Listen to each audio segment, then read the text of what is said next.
Still Life with Melon by Vladimir London.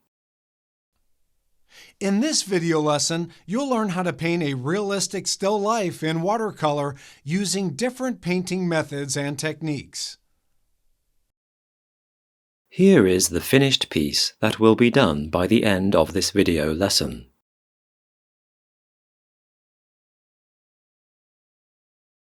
I will begin this lesson by making a still life composition. I will draw not on the watercolor paper, but a preliminary drawing on a disposable sheet of drawing paper. To make a good-looking composition, I will use the golden proportion caliper. To begin with, I will measure the golden ratio horizontally. Do not worry if you don't have a caliper. You can do the same measurement using a ruler and a calculator. Just divide any measurement by 1.62, and this will give you the golden proportion. You can also subdivide some measurements in the golden ratio once again, as I just did in this video. The way to use the golden ratio in a composition is to align key points of your drawing with the measurements you get. Just to let you know, this is not the way I do every single artwork. Instead, I draw what looks pleasing to my eyes, and only if I have any doubts, I may check some points using the golden caliper.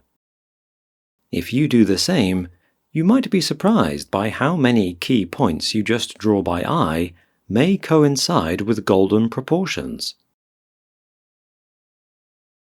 On the right-hand side, there is a jar made of brown clay.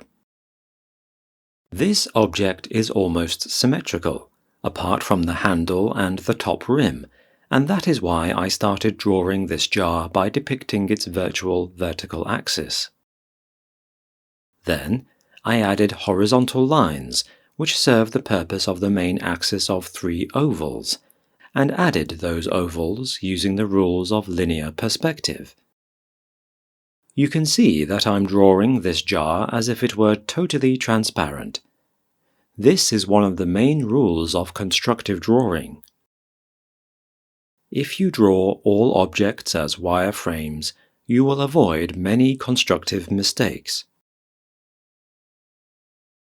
For example, I just added a melon, and now I will draw the footprint of the jar, projected to the ground. This footprint corresponds to the level where the widest part of the melon is, which is also projected as an oval on the ground. These two footprints, marked as ovals, only touch but do not intersect each other, which means that the melon does not intersect the jar. If what I do in this drawing is not fully familiar to you, then you might have some gaps in your understanding of constructive drawing principles. Do not worry. Those principles are not so difficult.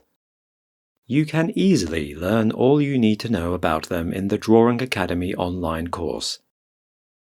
In this video course, you will learn how to draw whatever you see or imagine by watching 45 video lessons. Those lessons give in-depth information on linear and aerial perspective, rules of composition, golden proportions, proficient techniques of tonal rendering, and much more. The Drawing Academy course comes with a lifetime membership and unlimited personal support from the course tutors, which includes critiques of your artwork and answers to your art-related questions.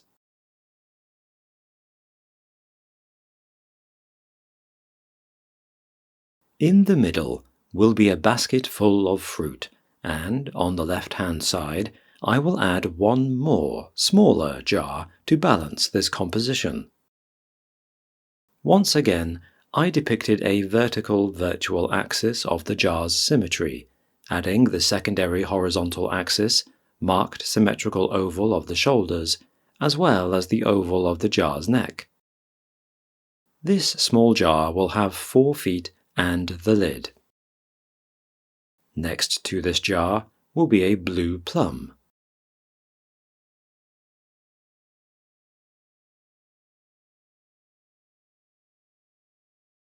Now I will add the big jar's decoration design. To do it believably in perspective, I first draw a virtual circle and divide it into 16 equal segments. These segments will help me to mark 8 visible sections on the curved body of the jar in perspective with the necessary precision. If I lost you somewhere with this geometry in perspective, do not worry. This video is not about how to draw jars, but how to paint a still life in watercolor. If you have some questions about constructive drawing, you will find all the answers in the Drawing Academy course. You can see that the drawing I have done is quite messy. It won't be a good idea to do it directly on the watercolor paper.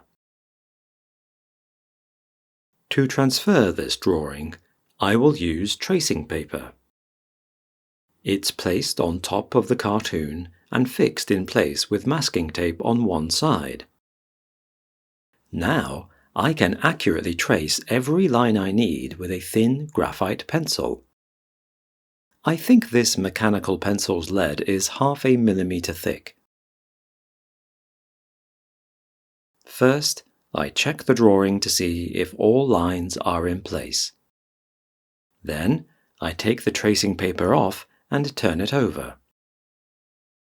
Now, I have to repeat every single line on the reverse side. I do it in thin graphite pencil as well. The sheet of good quality watercolor paper is fixed to the board, and I place the traced drawing face up.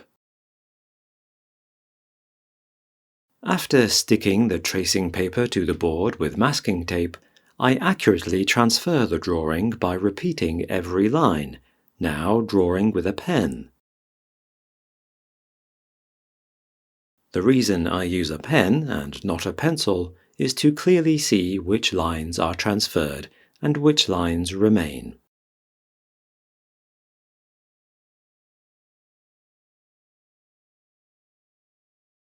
To achieve a nice-looking white margin around the still life, I preserve it with masking fluid. Afterwards, I will put masking tape on top.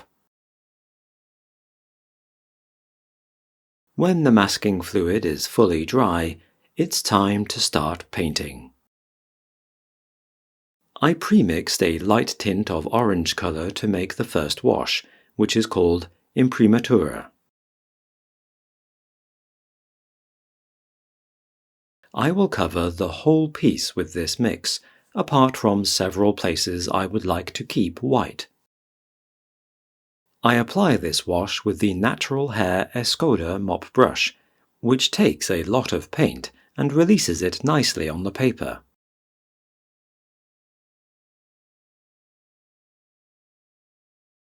The painting method I am using is called the Wet on Dry Plane Wash.